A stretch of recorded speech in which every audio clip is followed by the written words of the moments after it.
الحمد لله رب العالمين والعاقبة للمتقين والصلاة والسلام على سيد الأنبياء والمرسلين وعلى آله وأصحابه الطيبين الطاهرين أما بعد فاعوذ باللہ من الشیطان الرجیم بسم اللہ الرحمن الرحیم کل من علیہا فان ویبقى وجہ ربک ذو الجلال والاکرام صدق اللہ العظیم غوث اعظم بمنے بے سرو ساما مددے قبلہ دین مدد کعبہ ایمان مدد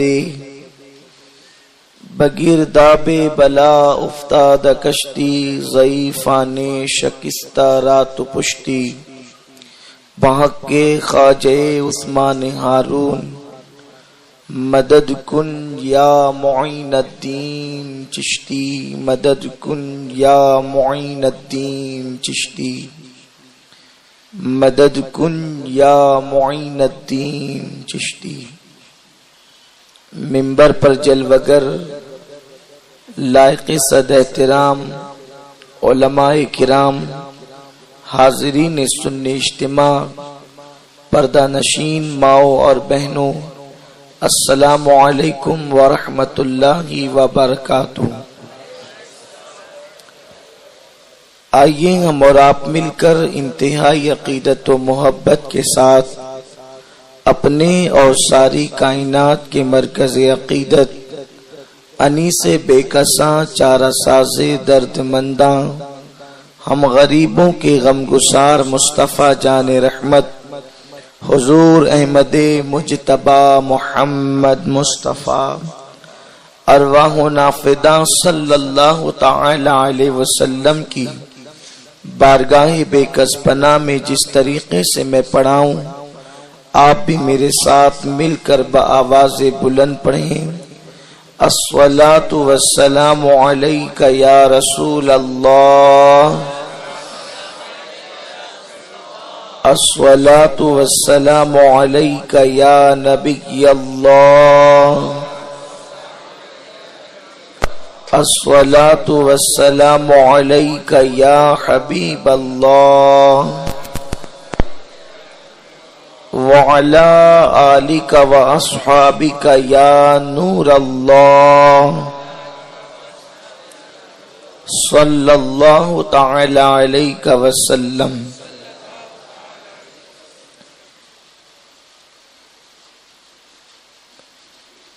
آیہ کریمہ کے جس حصے کی تلاوت کرنے کا میں نے شرف حاصل کیا ہے، رب قدیر اس کے متعلق مجھے حق کہنے اور آپ تمامی حضرات کو حق سن کر اس پر عمل کرنے اور اسے عام کرنے کی توفیق عطا فرمائے۔ میرے پیارے آقا صلی اللہ تعالی علیہ وسلم کے پیارے دیوانوں، یہ عقیدہ ضروریات دین سے ہے۔ ہر مومن کے لیے یہ لازمی اور ضروری ہے کہ وہ یہ اعتقاد رکھے، یہ عقیدہ رکھے کہ ایک دن قیامت قائم ہوگی۔ پوری کائنات جو اللہ تبارک و تعالی نے اپنی حکمت بالغہ سے سجایا ہے، ایک دن یہ پوری کائنات فنا ہو جائے گی۔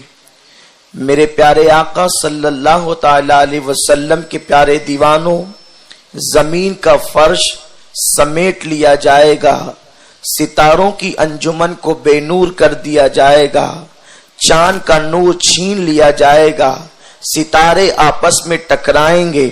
اللہ کے پیارے حبیب مصطفیٰ کریم رؤوف الرحیم صلی اللہ علیہ وسلم ارشاد فرماتے ہیں، جب آپس میں ستارے ٹکرائیں گے تو ایسی بھیانک آواز انسان سنے گا کہ انسان کے کان پھٹ جائیں گے، کلیجے منہ کو آئیں گے، حمل والی اونٹنیاں اپنے حمل کو ضائع کر دے گی۔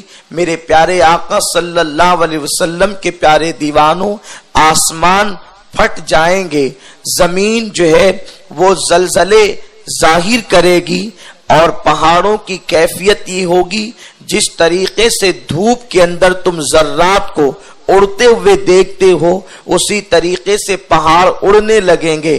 اللہ تبارک و تعالی اس منظر کو یوں بیان کرتا ہے، اذا زلزلت الارض زلزالها واخرجت الارض اثقالها وقال الانسان ما لها۔ اللہ تبارک و تعالی نے اس سورہ مبارکہ کے اندر قیامت کے زلزلوں کا تذکرہ فرمایا ہے۔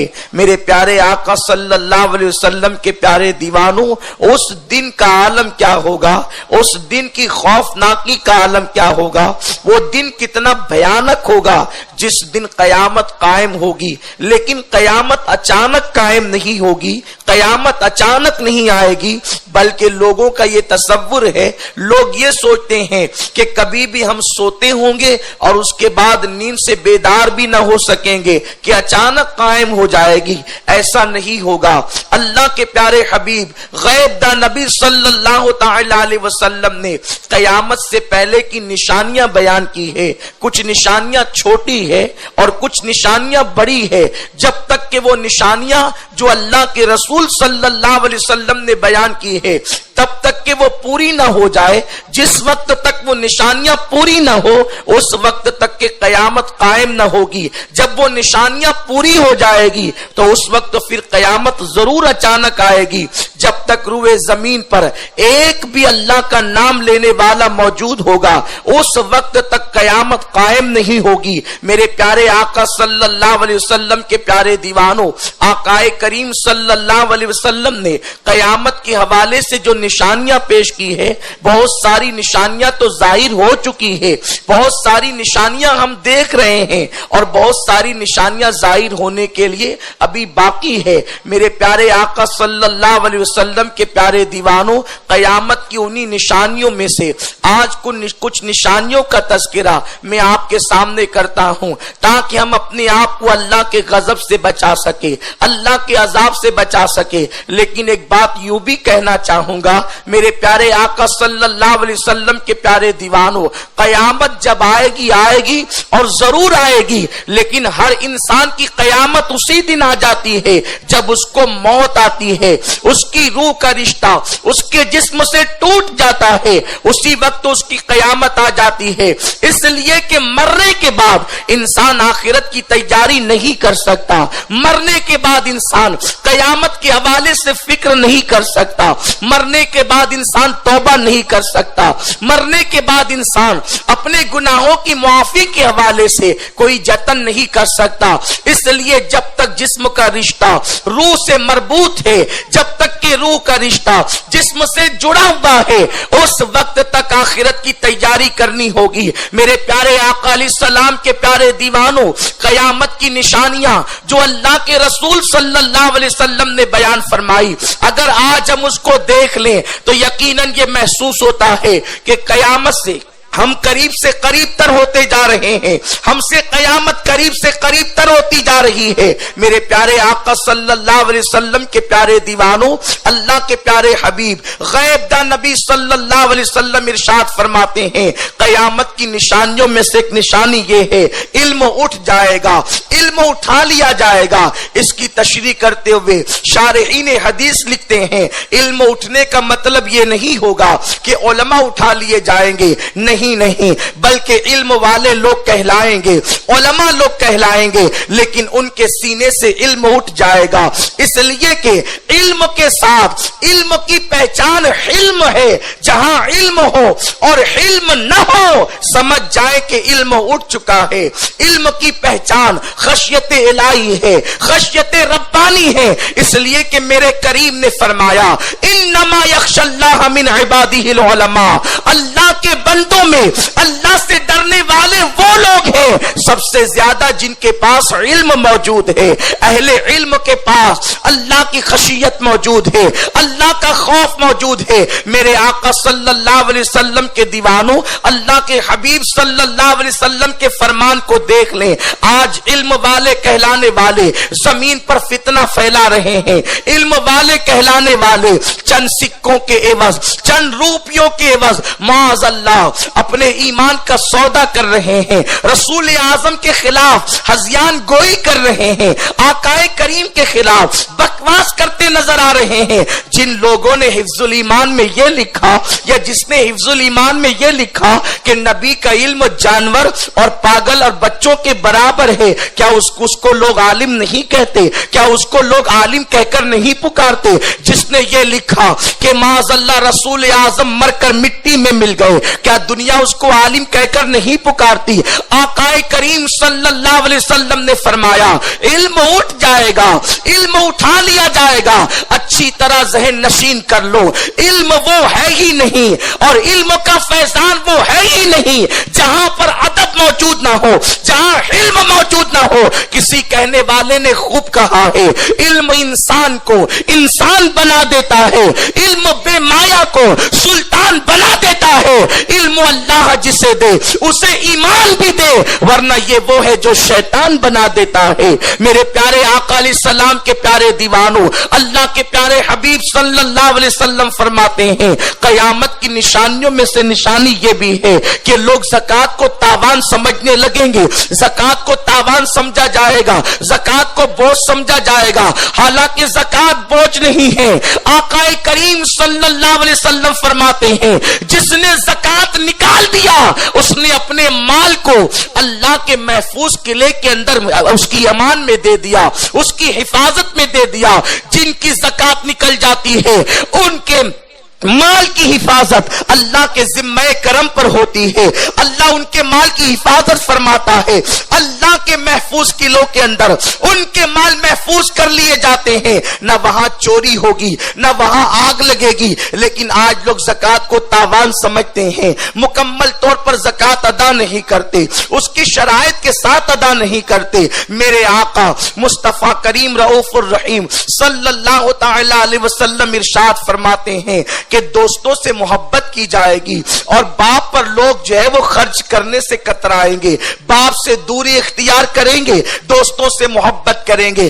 آج اس ماحول کو آپ اپنی ماتھے کی آنکھوں سے دیکھ لیں. غیب دا نبی صلی اللہ تعالی علیہ وسلم نے یہ سروے رپورٹ پیش کی ہے کہ دوستوں سے پیار کیا جائے گا, دوستوں سے محبت کی جائے گی, باپ سے دوری اختیار کی جائے گی, دوستوں پہ خرچ کیا جائے گا, باپ سے ہاتھ اٹھا لیا جائے گا. آج آپ دیکھیں پکنک کے بہانے جب نوجوان نکلتے ہیں تو دوستوں پر ہزاروں روپے خرچ کیے جاتے ہیں, لیکن اگر بوڑھا باپ چند روپے دوا کھانے کے لیے مانگ رہا ہو یا خرچ کے لیے مانگ رہا ہو یا ضرورت کے لیے مانگ رہا ہو تو ایک بیٹا اپنے باپ کو ڈانٹتا ہوا نظر آتا ہے, بس کرو, بڑھاپے میں تمہیں کتنے پیسے لگتے ہیں, بڑھاپے میں تم پر میں کتنا خرچ کروں. ایک بیمار باپ کی بیماری اولاد کے لیے بوجھ محسوس ہوتی ہے, لیکن یہ بیٹا بھول چکا ہے یہی باپ تو تھا جس نے اپنی پوری جوانی مجھے کھلاتے کھلاتے گزار دیا. اس نے نہ کڑی دھوپ دیکھی,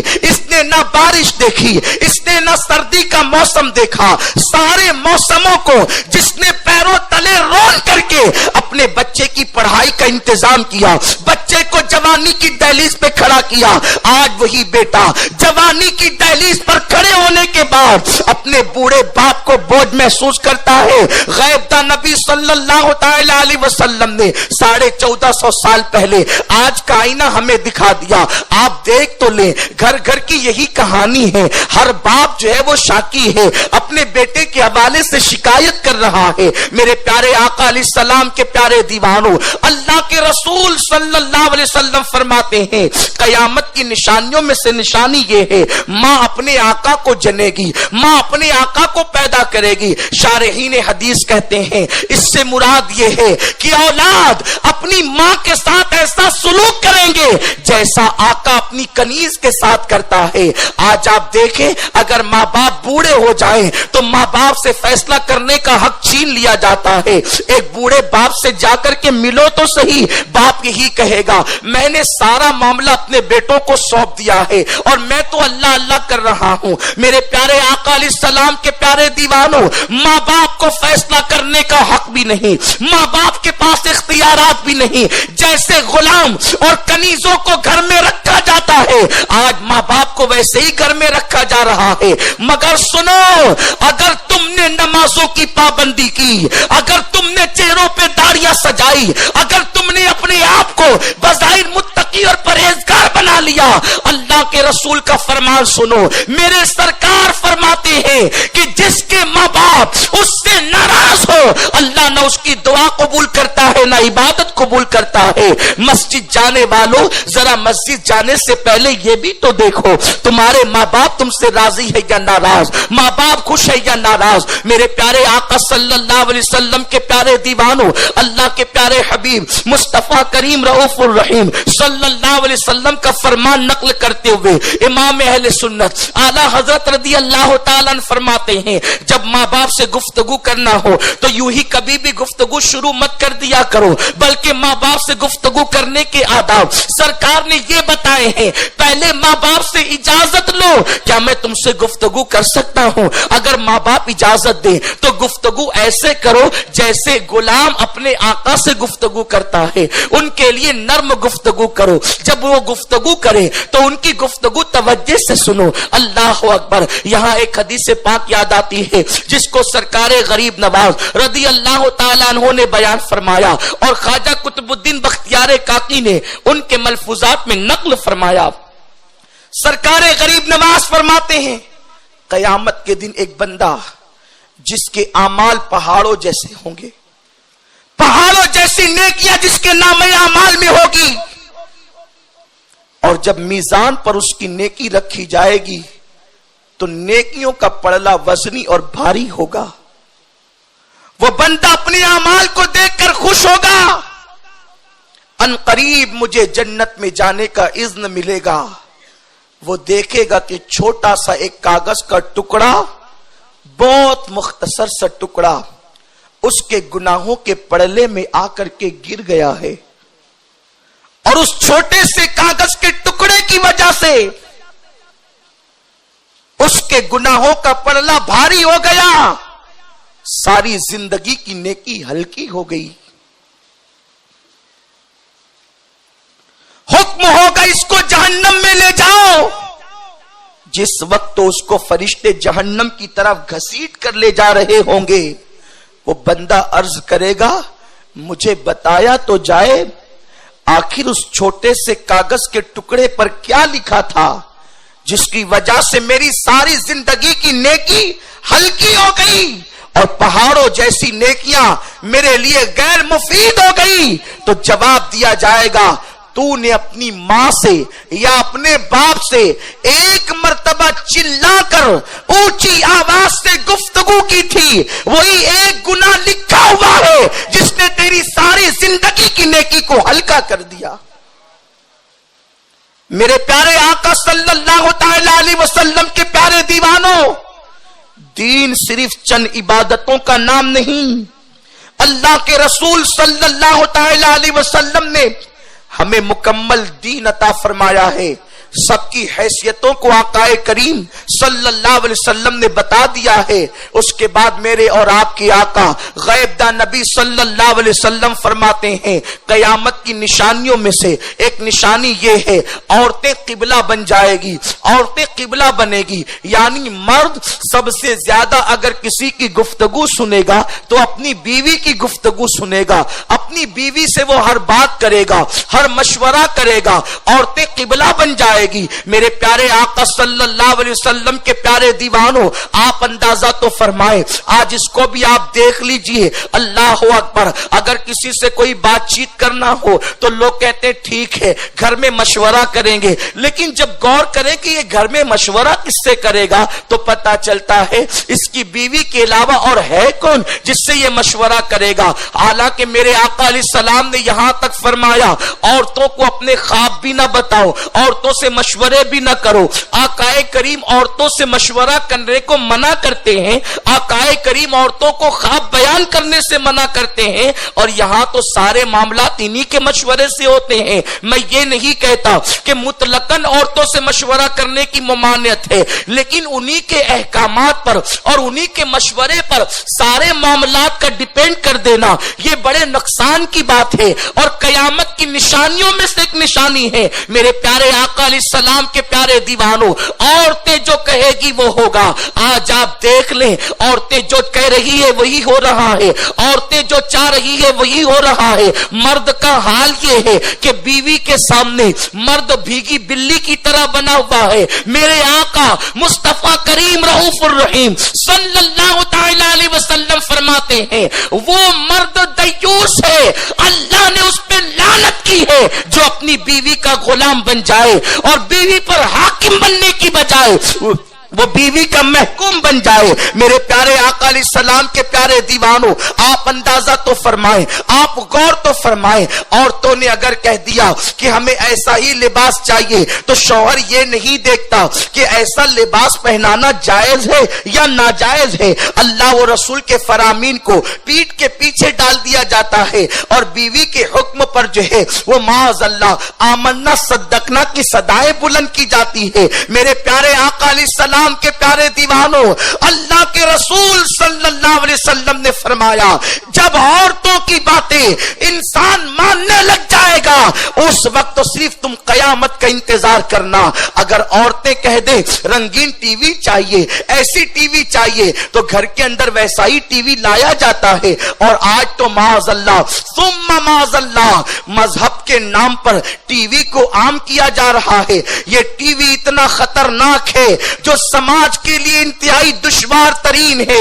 یہ سیریل کی نحوستیں, یہ سیریل کی لعنتیں ٹی وی کے ذریعے سے تمہارے گھر کے اندر آ رہی ہے. یہ فلموں کی لعنتیں ٹی وی کے ذریعے سے تمہارے گھروں کے اندر آ رہی ہے.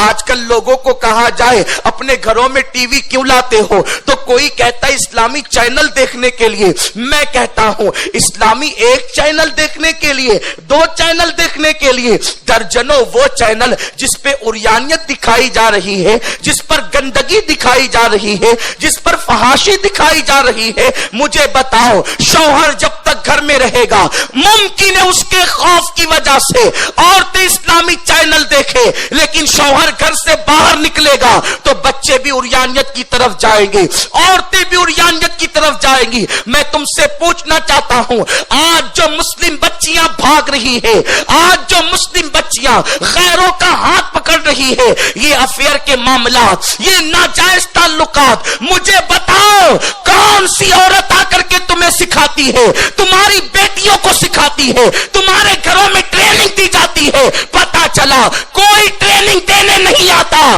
اگر یہ بچیاں سیکھتی ہے تو سیریل کے ذریعے سے سیکھتی ہے, فلموں کے ذریعے سے سیکھتی ہے. ایک دو چینل کی وجہ سے گھر میں ٹی وی لا کر کے تم اپنے لیے قیامت بپا کر رہے ہو, تم اپنے گھر کو جہنم کا ایندھن بنا رہے ہو. مجھے بتاؤ ابھی بزرگوں کی خانقاہیں باقی ہے, ابھی ولیوں کے آستانے باقی ہے, ابھی علماء کا وجود باقی ہے.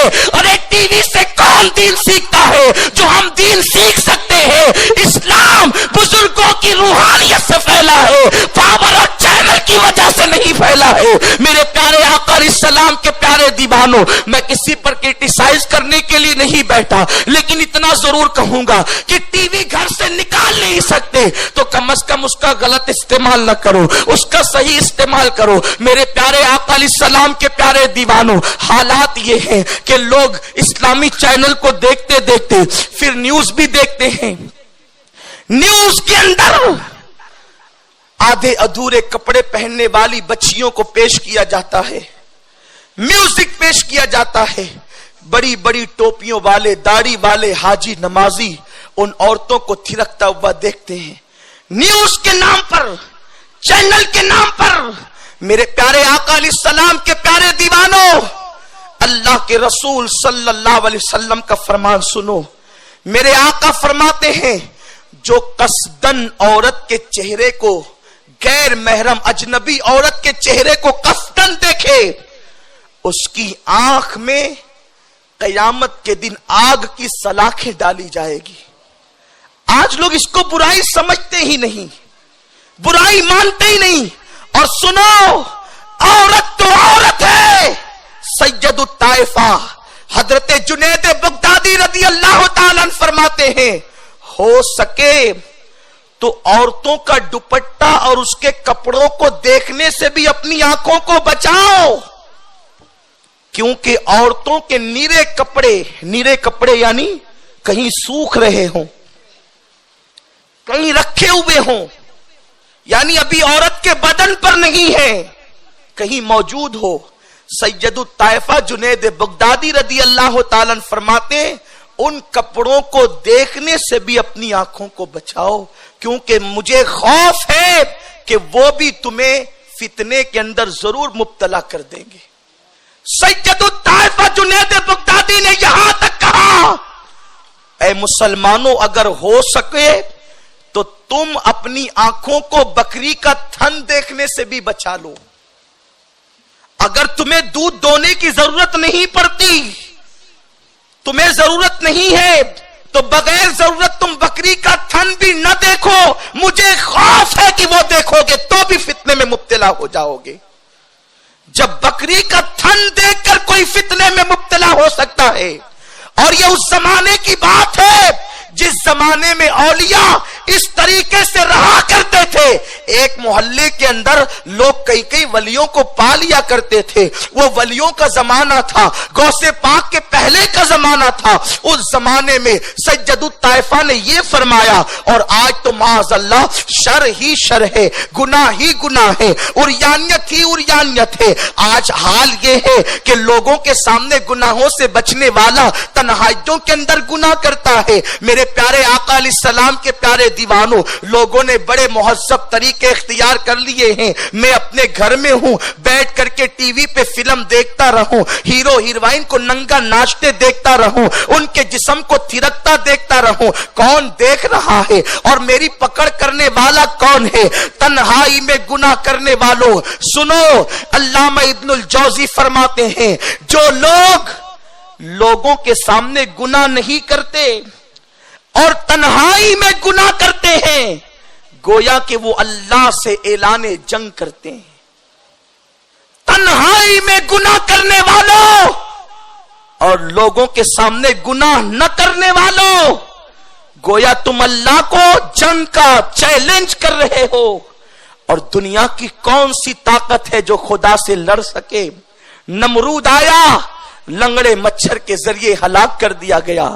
فرعون آیا, دریا کے اندر ڈبو دیا گیا. مسلمانوں, لاشعوری طور پر آخر ہم نے اپنے آپ کو کس طریقے سے جہنم کے گڑھے کی طرف جھونک دیا. لوگ کہتے ہیں انسان اپنا اپنا دیکھتا ہے. میں دعا کرتا ہوں کہ کاش انسان اپنا اپنا دیکھنے لگے. اگر انسان اپنا اپنا دیکھنے لگتا تو شاید اپنے آپ کو جہنم کا ایندھن نہ بناتا, جہنم کا کنڈا نہ بناتا, اپنے آپ کو جہنم کی راہ پر نہ لے جاتا. میرے پیارے آقا علیہ السلام کے پیارے دیوان, یہ سیریل, یہ ٹی وی چینل, آپ کو پتا ہے ایکتا کپور نام کی ایک خاتون نے ٹی وی چینل پر انٹرویو دیتے ہوئے کہا, جس کا انٹرویو کو اخبارات نے شائع بھی کیا. اس نے کہا یہ گھریلو سیریل شروع کرنے کا ہمارا ایک مقصد ہے کہ آج عورتوں پہ ظلم ہو رہا ہے, اور ظلم یہ ہو رہا ہے کہ ایک مرد کئی عورتوں کے ساتھ تعلقات قائم کرتا ہے, افیئر کرتا ہے,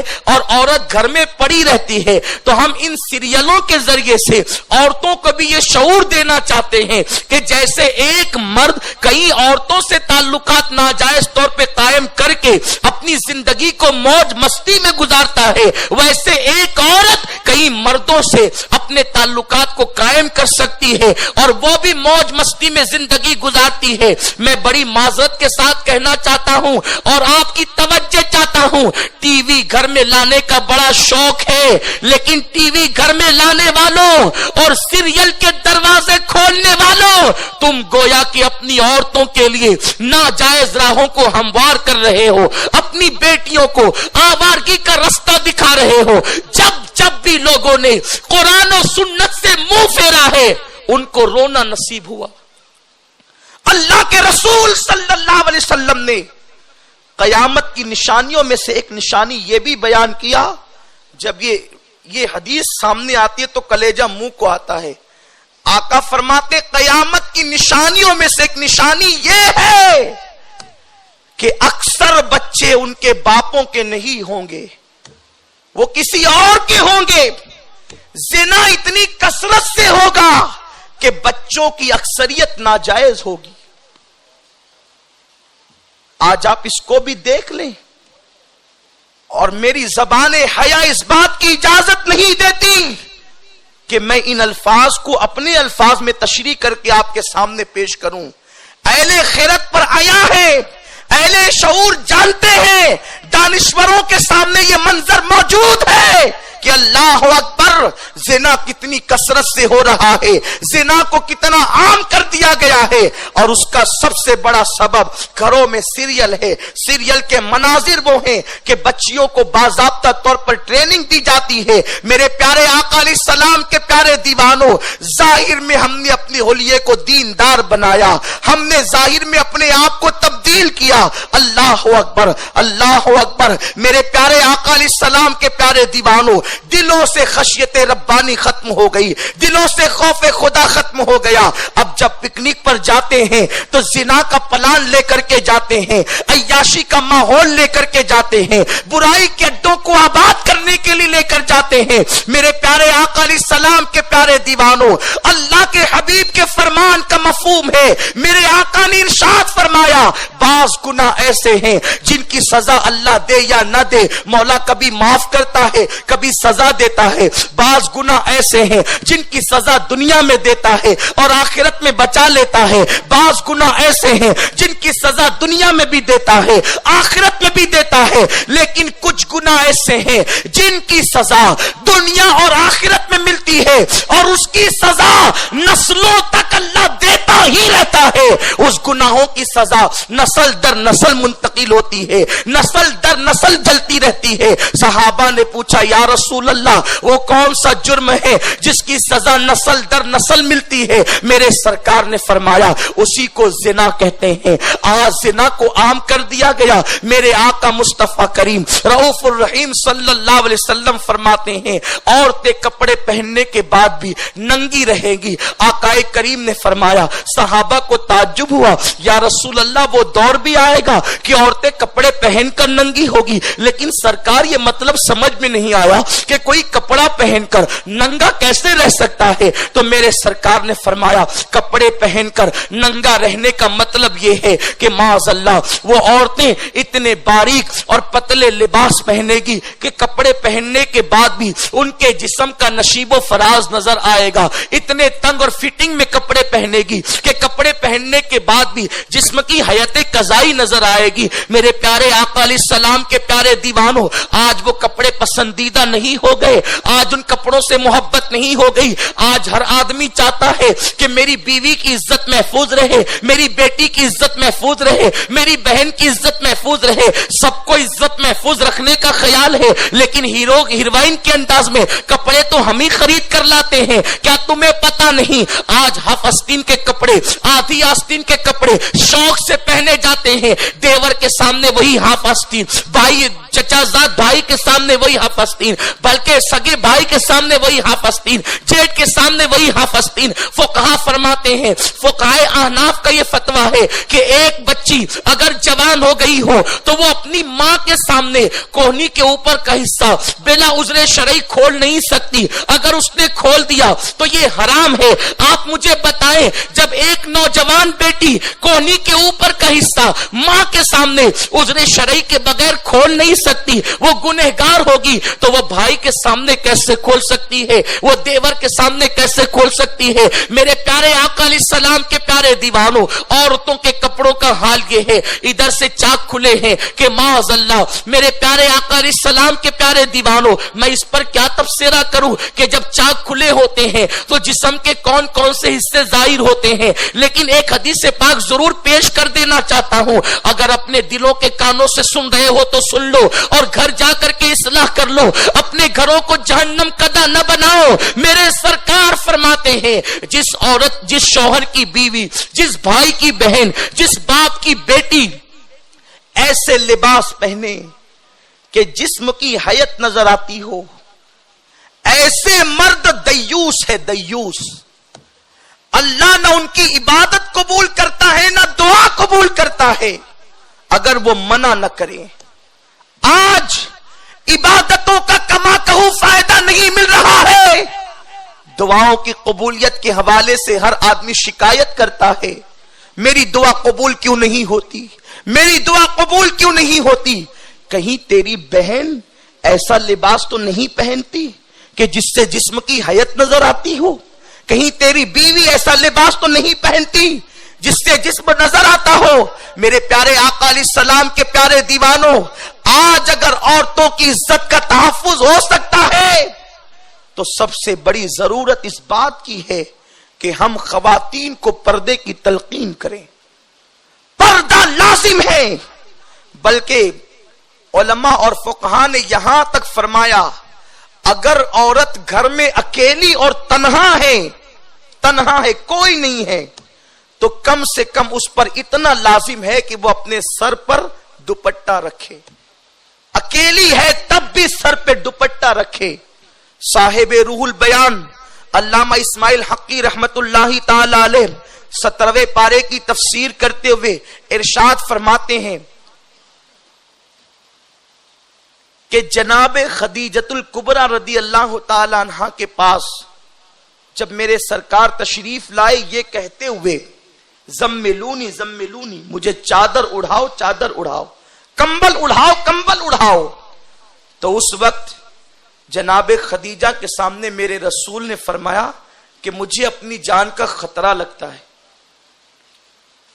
اب اس حدیث کی تشریح لوگ الگ الگ انداز سے کرتے ہیں کہ دیکھو اللہ کے رسول پر پہلی آیت نازل ہوئی تھی اس لیے اللہ کے حبیب ڈر گئے، جبریل کو پہلی بار دیکھا ڈر گئے. یہ سارے قصے کہانی گڑے جاتے ہیں، جبکہ ایسی کوئی بات نہیں ہے. میرا نبی جب خدا کو دیکھے تو پلک نہ جھپکائے، خدا کو دیکھے تو پلک نہ جھپکے، تو جو جبریل کو دیکھے تو وہ ڈرے کیسے؟ اور جبریل کو دیکھ کر ڈرے وہ جس نے پہلی مرتبہ دیکھا ہو. آقا فرماتے ہیں جب میں حلیمہ کے گھر میں تھا تو مجھے جھولا جھلانے کے لیے جبریل آیا کرتے تھے. ارے جو ماں کے گود میں اور جو جھولے میں رہ کر جبریل کو دیکھا کرے، بلکہ جبریل کا تو من ہی کہاں لگتا ہے سدرا پر. جب سے میرے رسول دنیا میں تشریف لائے جبریل تو متمنی ہے کہ کاش کے کچھ کام آ جائے اور میں در حبیب پر پہنچ کر زیارت رسول کر کے خدا کا گویا کے دیدار کر لوں. من رانی فقط رال، حق کا جلوہ میرے سامنے ہو جائے. اسی لیے حضرت حسن بریلوی کہتے ہیں بے لقائے یار ان کو چین آ جاتا اگر، بے لقائے یار ان کو چین آ جاتا اگر، بار بار آتے نہ یوں جبریل سدرا چھوڑ کر.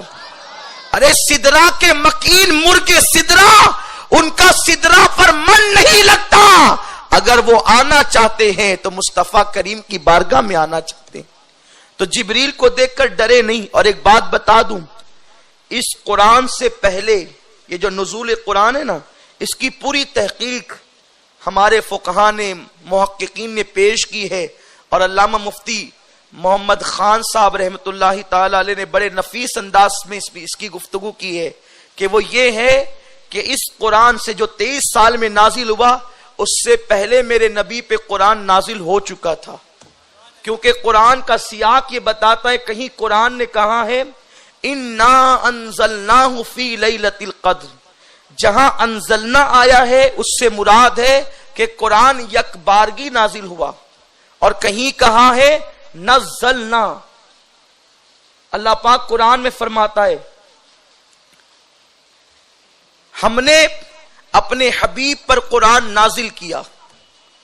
تو محبوب پر جب قرآن نازل کیا گیا اور جہاں نزلنا فرمایا گیا، جیسے کہ اللہ تبارک و تعالی ارشاد فرماتا ہے اِنَّا نَحْنُ نَزَّلْنَا الذِّكْرَ وَإِنَّا لَهُ لَحَافِظُونَ، اس ذکر کو ہم نے نازل کیا ہے اور ہم ہی اس کی حفاظت کریں گے.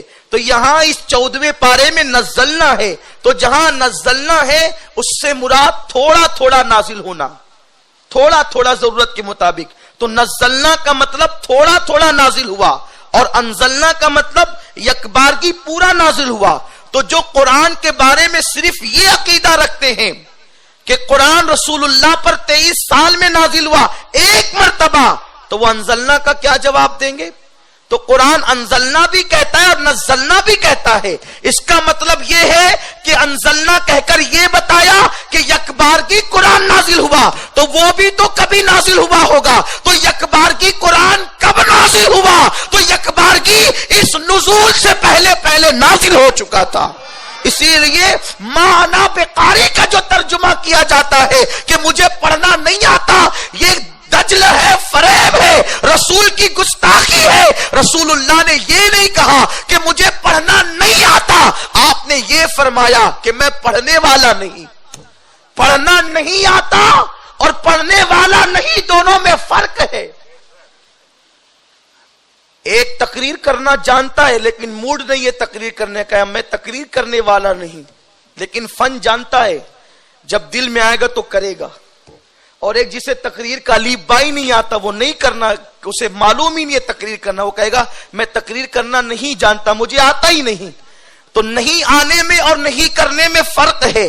کوئی ضروری نہیں ہے کہ جس کے پاس فن موجود ہو ہر مرتبہ وہ اس کا اظہار بھی کرے. جیسے کہ یہاں بڑے بڑے اہل فن موجود ہیں, بڑے بڑے لوگ یہاں پر فن جاننے والے, نعت خواں, خطیب, مقرر, ناظم, نقیب سبھی موجود ہے. لیکن یہاں فقیر قادری بول رہا ہے تو سب لوگ خاموش ہیں. اس وقت یہ نہیں بولتے, کیوں؟ اس لیے کہ ابھی وقت نہیں ہے. وقت ہوتا تو یہ مجھ سے بہتر بولنے والے یہاں موجود ہیں, بہترین زبان داں یہاں موجود ہیں, لیکن بولتے نہیں, جانتے مگر بولتے نہیں. کیوں؟ اس لیے کہ یا تو دل نہیں چاہتا, یا تو موقع نہیں ہے, یا تو ٹائم نہیں ہے, یا تو وقت نہیں ہے, یا تو اظہار کرنا نہیں چاہتے.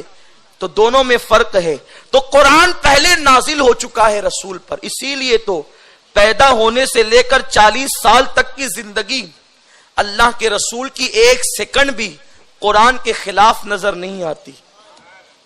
لوگ کہتے ہیں نا کہ تم بدعقیدوں سے اختلاف کیوں کرتے ہو؟ اسی لیے کرتے ہیں کہ وہ نبی کی عظمت پر داغ لگانا چاہتے ہیں, اور ہم اس داغ کو برداشت نہیں کرتے. خدا نے جن کو معصوم بنا کر پیدا کیا ہو, یہ ان کو مجرم اور مجہول کرنا چاہتے ہیں معاذ اللہ. کیا آپ کو نہیں پتا آج تبلیغی جماعت کی چلت فرت لوگوں کے درمیان عام ہے, اور لوگ کہتے ہیں یہ نماز کی دعوت دیتے ہیں. جیسے شیعہ اہل بیت کا نعرہ لگا کر صحابہ کی توہین کرتے ہیں, ویسے ہی تبلیغی جماعت اور علماء دیوبند نماز کا نعرہ لگا کر رسول کی عظمت پر حملہ کرتے ہیں, نبی کی عظمت پر حملہ کرتے ہیں. کیا تم نے نہیں پڑھا مولوی اشرف علی تھانوی قرآن کا ترجمہ کرتے ہوئے یوں کہتے ہیں وَوَجَدَكَ ضَالًّا فَهَدَىٰ, اس کا ترجمہ وہ یوں کرتے ہیں کہ آپ کو شریعت سے بے خبر پایا تو ہم نے اپنی طرف راہ دی. اسی جماعت کا ایک مولوی یوں ترجمہ کرتا ہے کہ تم کو گمراہ پایا تو راہ دی. ایک یہ ترجمہ کرتا ہے کہ تم کو بھٹکا ہوا پایا تو راہ دی. نبی بھٹکے گا تو صراط مستقیم کس کو ملے گا؟ نبی بے خبر ہوگا تو باخبر کون ہوگا؟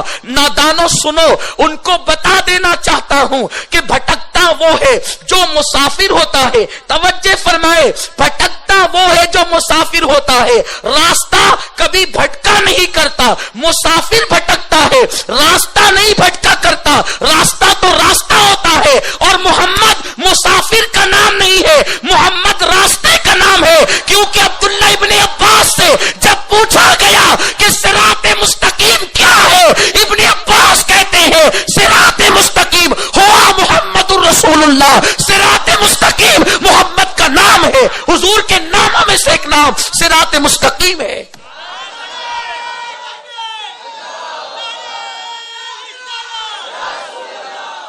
نادانو, مسافر بھٹکتے, راستہ نہیں بھٹکتا. راستہ تو مسافر کو منزل تک لے جاتا ہے. اور یہ بات عرض کر دینا چاہتا ہوں, محمد صراط کا نام ہے, صراط مستقیم کا. غوث, خواجہ, کتب, ابدال جو صراط پر راستے پر جو سنگ میل ہوتے ہیں نا، کلومیٹر، انہی پتھروں میں سے ایک پتھر کا نام غوث اعظم ہے، انہی پتھر میں سے ایک پتھر کا نام غریب نواز ہے، انہی پتھروں میں سے ایک پتھر کا نام مخدوم اشرف ہے، انہی پتھروں میں سے ایک پتھر کا نام مخدوم ماہمی ہے۔ اب پتا کیسے چلے کہ ہم صراط پر چل رہے ہیں، سیدھے راستے پر چل رہے ہیں؟ تو بامبے کے راستے پر جب پتھر لگا ہوتا ہے کہ بامبے اتنے کلومیٹر، سمجھ جاتے ہیں ہم صحیح چل رہے ہیں، اور جہاں پتھر نہ ہو مطلب غلط چل رہے ہیں۔ تو محمد عربی تو صراط مستقیم ہے، لیکن اب چلنے والوں یہ دیکھو اس راستے پر تمہیں غوث اعظم ملتے ہیں یا نہیں ملتے، مخدوم اشرف ملتے ہیں یا نہیں ملتے، غریب نواز ملتے ہیں یا نہیں ملتے؟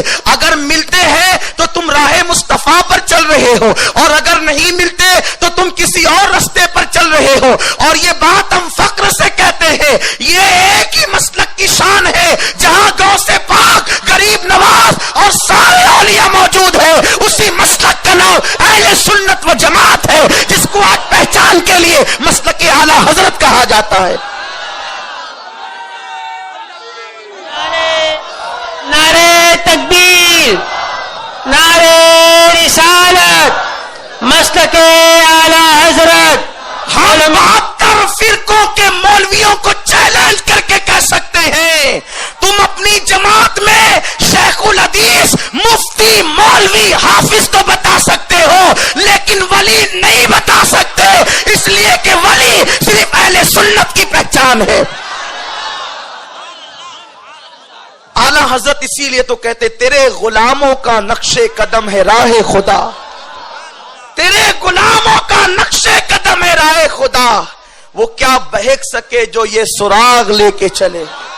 اور دوسرے فرقے کے لوگ شیخ الحدیث کی مخالفت نہیں کریں گے، مفتی کی مخالفت نہیں کریں گے، حافظ اور قاری کی مخالفت نہیں کریں گے، مخالفت کریں گے تو ولیوں کی مخالفت کریں گے، کیونکہ یہ تاجروں کا طریقہ ہوتا ہے، جس کے مول میں جو مال موجود نہیں وہ اس کا مخالف ہوتا ہے۔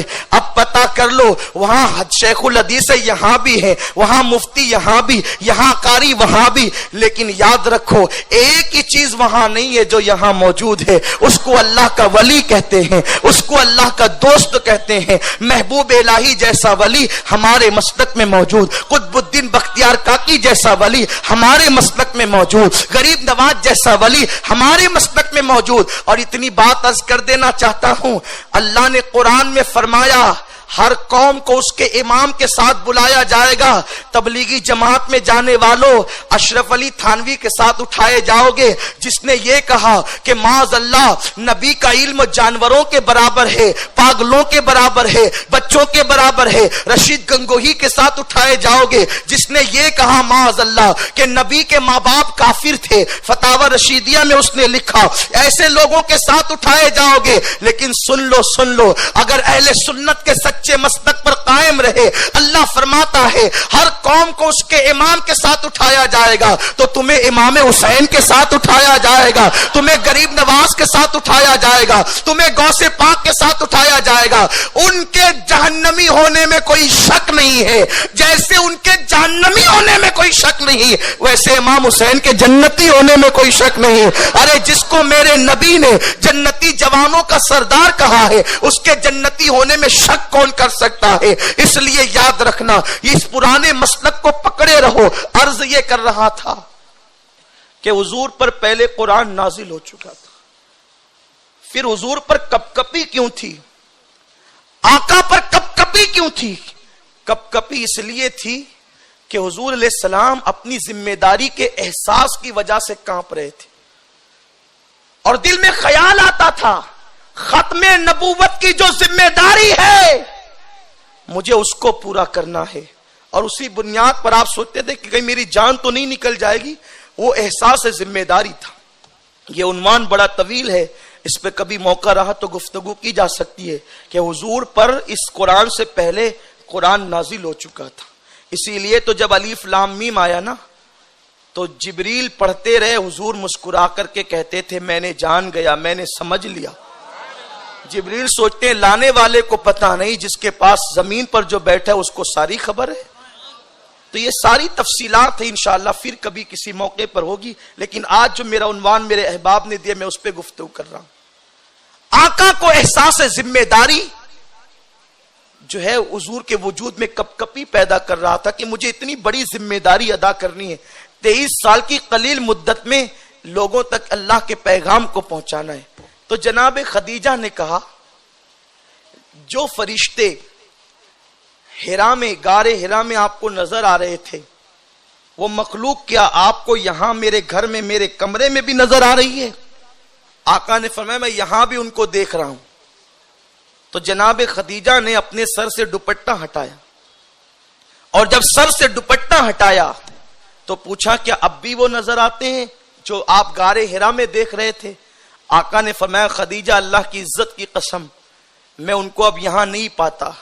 جناب خدیجہ نے پھر دوپٹہ اوڑھ لیا، کہا اب کہاں؟ میں دیکھ رہا ہوں۔ جناب خدیجہ کہتی مبارک ہو جو فرشتے جناب ابراہیم کے پاس آئے تھے وہی فرشتے ہرا میں آپ کے پاس بھی آئے، کیونکہ وہ رحمت کے فرشتے ہیں۔ اگر وہ رحمت کے فرشتے نہ ہوتے، شیطان ہوتا تو میرے سر سے دوپٹہ ہٹانے کے بعد بھی وہ موجود رہتا۔ وہ رحمت کے فرشتے تھے جو سر سے دوپٹہ ہٹانے کے بعد چلے گئے۔ اب میں تم سے پوچھتا ہوں اگر نبی کی بیوی سر سے دوپٹہ ہٹا لے تو وہاں سے رحمت کے فرشتے چلے جاتے ہیں۔ نبی کی بیوی کی بات کر رہا ہوں، نبی کی بیوی سر سے دوپٹہ ہٹائے تو وہاں سے رحمت کے فرشتے چلے جاتے ہیں۔ تمہاری اور میری بیوی سر سے دوپٹہ ہٹا لے تو رحمت کے فرشتوں کا تصور کیسا؟ آج جو گھر گھر بے برکتی کی آگ لگی ہے، کہیں ایسا تو نہیں کہ ہماری گھر کی عورتیں بے پردگی کے ساتھ ساتھ اب بالوں کی نمائش بھی کر رہی ہے؟ سیدہ فاطمہ سلام اللہ علیہا کی شان یہ تھی، اعلیٰ حضرت نے لکھا ہے کہ فاطمۃ الزہرا ایسی غیرت مند خاتون کا نام ہے جس کے سر کے دوپٹے کو کبھی چاند و سورج نے بھی نہیں دیکھا، جس کا آنچل نہ دیکھا مئو مہر نے، اس ردائے نزاہت پہ لاکھوں سلام۔ اور ہمارے گھر کا حال یہ ہے میرے پیارے آقا علیہ السلام کے پیارے دیوانوں۔ تو عرض یہ کر رہا تھا قیامت کی نشانیوں میں سے ایک نشانی یہ ہے، میرے سرکار نے فرمایا عورتیں کپڑا پہننے کے بعد بھی ننگی رہیں گی۔ عورتیں باریک پتلے کپڑے پہن کر جسم کی نمائش کر رہی ہے، اور مردوں کا حال یہ ہے کہ انہوں نے غیرت کو اٹھا کر بالائے طاق رکھ دیا ہے۔ اب آج کل ایک فکر بنی، ایک سوچ بنی ہے، وہ جوانی کیا جس میں عورتوں کے ساتھ دوستی نہ ہو، جس میں لڑکیوں کے ساتھ میل جول نہ ہو، بلکہ معاذ اللہ کچھ لوگ تو اتنے بے باک ہو چکے ہیں کہ یہ کہتے ہوئے نظر آتے ہیں کہ جو لڑکیوں سے دوستی نہ کرے اس کے مرد ہونے میں ہمیں شک ہے۔ معاذ اللہ لوگوں نے شرافت کا نام نامردی رکھ دیا ہے۔ استغفر اللہ، العیاذ باللہ۔ میرے پیارے آقا صلی اللہ علیہ وسلم کے پیارے دیوانوں، ان جوانوں تک بس ایک حدیث پیش کر کے اپنی گفتگو کو اختتام کی طرف لے جاتا ہوں۔ انشاءاللہ کل بھی آپ لوگوں نے تشریف لانا ہے اور کل بھی آپ لوگوں نے گفتگو سننا ہے، کہیں ایسا نہ ہو یہاں گفتگو طویل ہو کر کے بار ہو جائے تو آپ کے لیے اگلا پروگرام مشکل ہو جائے۔ میرے پیارے آقا علیہ السلام کے پیارے دیوانوں، ایک بات صرف اپنے جوانوں کو پیغام کے طور پر دینا چاہتا ہوں۔ اللہ کے رسول صلی اللہ علیہ وسلم نے فرمایا کما تدین تدان، تم جیسا کرو گے تمہارے ساتھ بھی ویسا ہی کیا جائے گا۔ بس جب نفس کسی لڑکی کی طرف نگاہ اٹھانے کا مشورہ دے رہا ہو، اے بیٹیوں کے باپ، اے بیوی کے شوہر، اے بہن کے بھائی، اس وقت اپنے دل میں میرے رسول کا یہ قول لے آنا کہ اللہ کے رسول نے فرمایا کہ تم جیسا کرو گے تمہارے ساتھ بھی ویسا ہی کیا جائے گا۔ ایک عالم نے ایک بہت بڑے سوداگر کے سامنے جب یہ گفتگو کی نا، یہ حدیث پڑھی کما تدین و تدان، تو اسے شک ہوا یہ کیسے ہو سکتا ہے؟ ہم مالداروں کی عورتیں تو گھروں کے اندر مقید پردوں میں رہتی ہے، ہم دوسروں کی عورتوں کے ساتھ جو چاہیں کر لیں، ہماری عورتوں کو کوئی چھیڑ نہیں سکتا۔ اتفاق سے وہ سوداگر سنار تھا، عالم کی بات پر اسے اعتماد نہیں ہوا اور حدیث میں وہ شک کرنے لگا. اتفاق یہ ہوا کہ اس کے دل میں خیال آیا کہ میں اس حدیث کو پرکھوں، جانچوں کہ یہ صحیح ہے یا نہیں، یہ صرف عالم نے ڈرانے کے لیے بیان کیا ہے. ایک خوبصورت عورت اس سنار کے یہاں سونے کے کنگن خریدنے کے لیے آئی. اس نے سونے کے کنگن اس عورت کے ہاتھ میں خود پہنانے کی پیشکش کی، اور جب اس کے ہاتھوں میں پہنائی تو پہناتے ہوئے اس نے اب اس کے ہاتھوں کو ملنا شروع کیا اور اس کی نیت خراب ہو گئی. عورت نے اللہ اکبر اس کی بدنیتی کو بھانپ لیا اور ہاتھ کھینچ لیا. وہ کنگن لے کر کے چلی گئی روتے ہوئے. جب یہ بندہ سوداگر اپنے گھر آیا تو اپنی بیوی کو روتے ہوئے پایا. اس نے اپنی بیوی سے رونے کا سبب پوچھا. اس کی بیوی دیندار، نیک اور متقی خاتون تھی. بیوی نے روتے ہوئے کہا، بتا آج تو نے کس عورت کے ساتھ خیانت کی، کس عورت کے ساتھ بددیانتی کی. اس سنار کے وجود پر لرزہ طاری ہو گیا. جب عورت کے یہ جملے سنے تو کہا، تم گھر میں بیٹھنے والی، تمہیں کیسے پتا چلا کہ میں نے کسی عورت کو چھیڑا، اس کے ساتھ بددیانتی کی، اس کے ساتھ خیانت کی؟ تو عورت نے برجستہ جواب دیا، کیا تجھے رسول کا قول پتا نہیں؟ اللہ کے رسول نے فرمایا، کما تدین و تدان، تم جیسا کرو گے تمہارے ساتھ بھی ویسا ہی کیا جائے گا. آج ایک نوکر نے میرے ہاتھوں کو پکڑ کر کے مل دیا. مجھے ضرور آقا کے فرمان پر یقین ہے کہ تو نے کسی عورت کا ہاتھ ملا ہوگا جب تیری امانت میں خیانت کی گئی. اس کی آنکھوں میں آنسو تھے. اس نے بیوی سے کہا، تو نے سچ کہا. لیکن جب دوسرا دن آیا، وہی کنگن لے کر کے وہ عورت آئی. اس نے عورت سے کہا، بہن مجھے معاف کر دو، مجھ پر شیطان سوار تھا اور میں نے بددیانتی کی. عورت نے معاف کر دیا، خوشی خوشی چلی گئی. جب واپس یہ گھر آیا تو بیوی نے مسکرا کر کہا، بتا تو نے آج کس کے ساتھ اچھا کام کیا، تو نے کس کی امانت کو ادا کیا؟ تو اس نے کہا، تمہیں کیسے پتا چل گیا؟ تو کہا، سنو، کل جس نوکر نے میرے ہاتھوں کو پکڑ کر کے ملا تھا، آج اس نے آ کر مجھ سے معافی مانگی اور اللہ کی بارگاہ میں توبہ کی. یاد رکھنا، جس رسول کے کہے پر خدا کو بن دیکھے ایک مانتے ہو، جس رسول کے کہنے پر جنت اور جہنم کو حق مانتے ہو، جس نبی کے کہنے پر اسلام کو حق مانتے ہو، اسی رسول کا فرمان ہے، تم جیسا کرو گے تمہارے ساتھ بھی ویسا ہی کیا جائے گا. دوسرے کی بہن کو بائک پر لے کر پارک میں جانے والے، دوسرے کی بیٹی کے ہاتھ پکڑ کر اس کی عصمت کا سودا کرنے والے، لاڈج میں کسی کی عصمت کو تار تار کرتے ہوئے مسکرانے والے، جب تو یہ کر رہا ہوگا تو تیرا گھر بھی محفوظ نہیں رہے گا. اس لیے کہ سورج مشرق کی بجائے مغرب سے نکل سکتا ہے، کائنات کا نظام بدل سکتا ہے، نبی کا فرمان غلط نہیں ہو سکتا. اگر تم چاہتے ہو تمہاری بیٹیوں کی عزت محفوظ رہے، تمہاری بہنوں کی عزت محفوظ رہے، اگر آج سے پہلے یہ خطا ہو گئی ہے تو سچے دل سے توبہ کر لو. توبہ کرنے والوں کو معاف کر دیا جاتا ہے، اور اگر توبہ نہیں کیے یہی کرتے رہے، ایک دن اس فقیر قادری کے جملوں کو تم ضرور یاد کرو گے. اختتام پر اپنے بھائیوں کو پیغام دے رہا ہوں. کرناٹک کے ایک بہت بڑے شہر میں، شہر کا نام نہیں لوں گا، لوگ ناراض ہوتے ہیں، میں نے تقریر کرتے ہوئے یہی واقعہ بیان کیا اور حدیث پڑھی، کما تدین و تدان، تم جیسا کرو گے تمہارے ساتھ ویسا ہی کیا جائے گا. معذرت کے ساتھ شاید یہ جملے آپ لوگوں کو برے لگ رہے ہو تو معاف کر دیں، لیکن نشتر جو لگاتا ہے وہ دشمن نہیں ہوتا. اور میرے بزرگ بھائیوں نے مجھے یہی عنوان دیا ہے. تو جب میں نے یہ حدیث پڑھی نا کہ تم کسی کی بہن کے ساتھ خیانت کرو گے تو تمہاری بہنیں بھی محفوظ نہیں رہے گی، بیان کر کے میں بیٹھا ہی تھا، ایک لڑکا خوبصورت جوان روتے ہوئے آیا اور مجھے اس نے اسٹیج سے نیچے اتارا. میں اترا، اترتے وقت مجھے تھوڑا سا تردد ہوا کہ یہ کیوں روتا ہے. جب میں نے کہا تو اس نے میرا ہاتھ پکڑ کر کہا، آپ نے حدیث صحیح پڑھی، میں اس کی تصدیق کرتا ہوں. میں نے کہا میرا تو ایمان ہے، یہ بتاؤ تم کیسے تصدیق کر رہے ہو؟ کہا کہ چند دنوں پہلے کی بات ہے، یہاں سے ہم لوگ جو ہے وہ شہر کے بیچوں بیچ ایک پارک ہے، اسی کے قریب لاج ہے، دوستوں کے ساتھ جب میں لوج میں گیا تو ہوج موج کرنے کے لیے ہم نے عذرائے مذاق اس لوج کے مینیجر سے کہا ذرا بتانا تیری لسٹ میں کون سی لڑکیاں ہیں تاکہ ہم انہیں منگوا کر ان کے ساتھ عیش کریں. تو اس لاج کے مینیجر نے کہا فوٹو دیکھ لو, جس کا انتخاب کرو گے پیش کر دی جائے گی, اتنے پیسے ہوں گے, یہ ہوں گے, اور سارا معاملہ طے ہو جائے گا. تو وہ لڑکا کہتا ہے مجھ سے, اللہ کی عزت کی قسم, اس لڑکے نے کہا روتے ہوئے, جب اس لوج کے مینیجر نے فوٹو کو کاؤنٹر پر بکھیرا تو ایک چہرے پر نظر پڑی تو میرے دل میں آگ سی لگ گئی اس حسن کو دیکھ کر, میرے پیروں کے نیچے سے زمین کھسک گئی. اسی فوٹو پر میری نظر جم گئی, میں نے اٹھا کر اس کو دیکھتا رہا, مجھے یقین نہیں آتا تھا کہ میں فوٹو دیکھ رہا ہوں یا خواب دیکھ رہا ہوں. میں نے کہا کیوں؟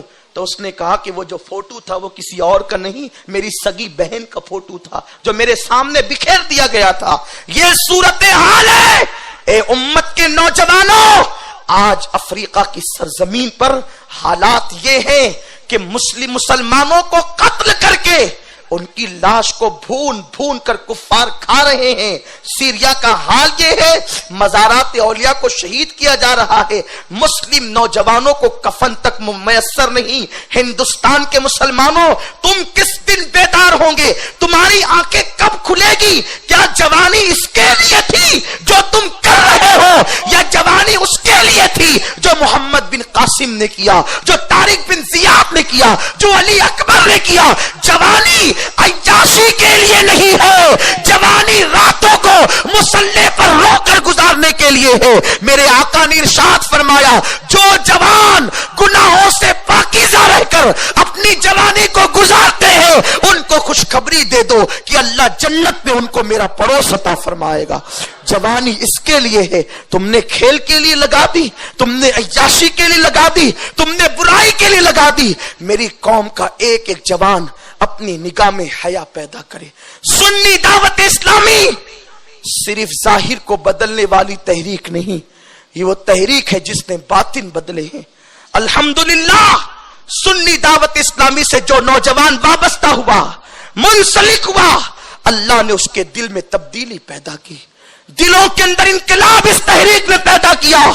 آج میرے جوانوں سے میری گزارش ہے, سنی دعوت اسلامی کے قریب آؤ, اپنی زندگیوں کو بدل دو. ہو سکے تو کبھی پوری رات نہ سہی, رات کا تھوڑا وقت اپنے اللہ کے پاس گزارو, اپنے اللہ کے پاس, اللہ کے پاس کہہ رہا ہوں کیونکہ میرا ایمان ہے, نحن اقرب الیہ من حبل الورید, تمہارا اللہ تمہاری شیرک سے زیادہ قریب ہے. ہوا ماکم اینما کنتم, تم جہاں کہیں ہو تمہارا اللہ تمہارے ساتھ ہے. نادان, جو تجھے دھوکہ دینے والے ہیں تو اس سے دل لگاتا ہے, جو خدا تیری شیرک سے زیادہ قریب ہے کبھی اس کے لیے بھی تو مصلی پر بیٹھ. بہت سب کے لیے رویا ہے نا, کبھی اس کے لیے بھی تو رو کر دیکھ, کبھی اس کے لیے بھی تو آنسو بہا, تو محسوس کرے گا کہ تو رو رہا ہے اور اس کی رحمت کے ہاتھ تیرے آنسوؤں کو خشک کر رہے ہیں. موتی بنا کے شان کریمی نے چن لیے قطرے جو تھے میرے عرق انفعال کے, شرمندگی کے قطرے بہاؤ, ندامت کے قطرے بہاؤ.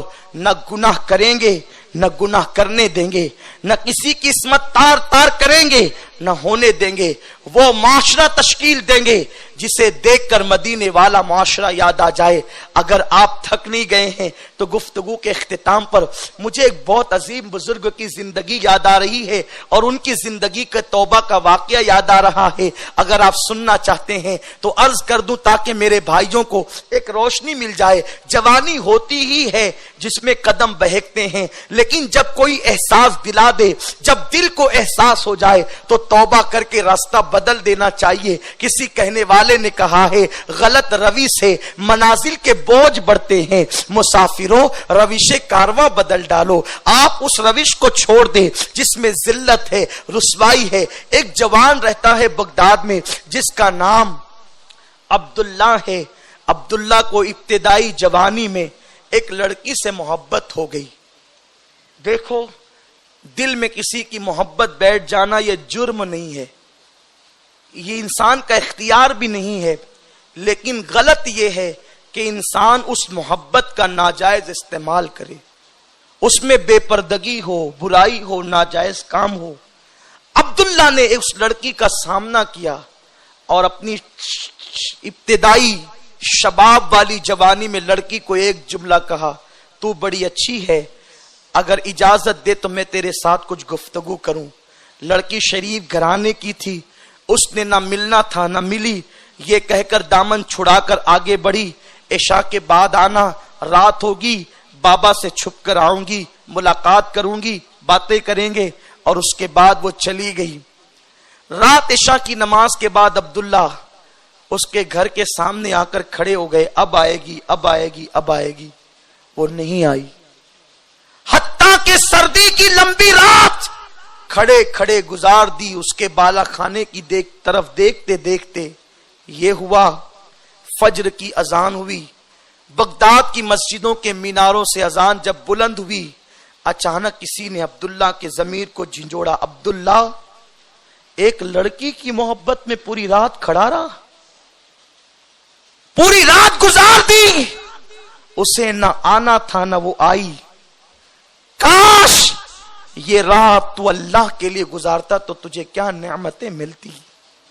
بس جھٹکا لگا، اللہ کی بارگاہ کی طرف پلٹے، مسجد میں گئے، وضو کیا، فجر کی سنتیں پڑھی، جماعت میں وقت تھا، ہاتھ اٹھا کر کہ مولا سب سے دل لگایا، کامیاب نہ ہوا، اب یہ دل تیرے لیے ہے، تیرے محبوب کے لیے، مجھے معاف کر دے. کہاں میں تیرا حسن چھوڑ کر غیر کی طرف بڑھا تھا. اور یاد رکھو، جسے حسن سمجھتے وہ حسن ہے ہی نہیں، اصل حسن تو مصطفیٰ کریم کا حسن ہے. یارو جس میں بدبو آئے وہ کوئی حسن ہے؟ لوگ حسن کو سمجھتے نہیں. حضرت مالک ابن دینار نے بہت اچھا حسن سمجھایا ہے. بات پر بات نکلتی ہے تو یاد آتا ہے، ایک مرتبہ خلیفہ کی کنیز جو خلیفہ کے دل کے بہت قریب تھی، خلیفہ اس کے بغیر نہیں رہتا تھا. خلیفہ سے مراد وہ خلیفہ جو بادشاہ کہلاتے ہیں، تھے تو بادشاہ لیکن خلیفے کہلائے. اور اصل خلفاء تو وہ ہیں جو صدیق اکبر ہیں، فاروق اعظم ہے، عثمان غنی ہے، مولا علی ہے، حسن مجتبی ہے، عبداللہ بن عمر ہے، یہ لوگ ہیں. مالک بن دینار نے اس کنیز کو دیکھا، وہ کنیزوں کے ساتھ جا رہی تھی. پوچھا تو کون ہے؟ تو اس نے بالوں کو جھرجھری دیتے ہوئے کہا میں وہ ہوں، میرے بغیر بادشاہ رہتا نہیں. تو کہا کیا بادشاہ تجھے بیچ دے گا؟ کہا نہیں، وہ مجھے کیا بیچے گا، لیکن خریدنا ہے. آپ مالک ابن دینار ہو، ذرا چلو تم خود ہی بات کر لو. کنیز کو یوں لگا کہ یہ جیسے ہی خریدنے کی بات کرے گا تو بادشاہ اتنی قیمت بولے گا کہ یہ دے نہ سکیں گے. محل میں پہنچے، کنیز نے تکبر سے کہا لیجئے، یہ کوئی کام لے کر آئے ہیں. مالک بن دینار سے بادشاہ نے پوچھا مالک کیا بات ہے؟ کہا اسے بیچو گے؟ کہا ہاں بیچوں گا. کہا کہ کتنے میں؟ تو اس نے کہا آپ کتنے میں خریدو گے؟ تو مالک بن دینار نے کہا 2 کھجوریں دوں گا اور اس کے عوض خرید لوں گا. بادشاہ نے طنزن ہنس کے کہا اسے جانتے ہو یہ کیا ہے؟ کہا بہت اچھی طرح جانتا ہوں. کرے دیکھ سر سے لے کر پیر تک حسن کی ملکہ ہے. کہا اس میں تو عیب ہے. عیب؟ کہا عیب نظر آتا ہے تمہیں؟ کہنے والے مالک بن دینار تھے، معمولی شخصیت نہیں. دیکھو جب دل میں خدا بستا ہے تو پھر ایسے جملے زبان سے نکلتے ہیں. مالک بن دینار نے کہا اس میں عیب ہے. کہا کیا عیب ہے؟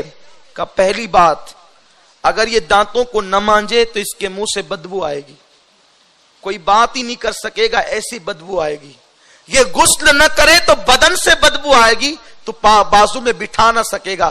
روزانہ غسل کرتی ہے، خوشبو لگاتی ہے، جب تیرے دل کے قریب رہتی ہے. ارے پانی نہ ملے، غسل نہ کرے تو پسینے کی بدبو سے تیرا سر پھٹے. تیسرا عیب اس میں یہ ہے کہ یہ مرے گی تو تجھے جدا کر دے گی، تجھے جدائی کا غم دے گی، جا روتے رہنا، یہ عیب ہے. اور اگر یہ نہ مرے اور تو مر جائے تو دیکھ لینا یہ کسی اور کے ساتھ ہو جائے گی، تجھے دھوکہ دے گی. خود مرے تو غم میں مبتلا کر دے، تو مرے تو یہ دوسرے کے ساتھ ہو جائے.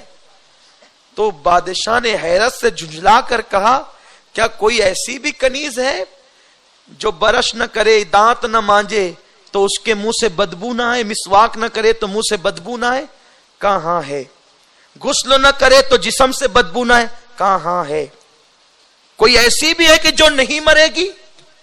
کہاں, ایسی کنیز میرے پاس ہے. کہا اس کی قیمت کیا ہے؟ کہا دیکھ میری جو کنیز ہے نا, وہ غسل نہ کرے تو خوشبو بڑھتی جائے,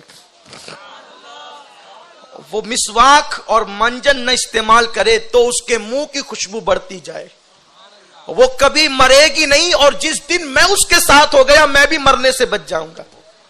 کہا وہ کنیز کون سی ہے, ذرا ہمیں بھی تو بتا دیں. کہا کہ وہ کنیز ہے, اسے جنت کی حور کہتے ہیں. تو کہا مالک اس کی قیمت کیا ہے؟ تو کہا جب سب سو جایا کریں, جب سب سو جایا کریں اس وقت تو بستر سے اٹھ کر اس کی صرف اس اللہ کے لیے 2 رکعت نماز پڑھ لیا کر, بس یہی 2 رکعت نماز اس کی قیمت ہے.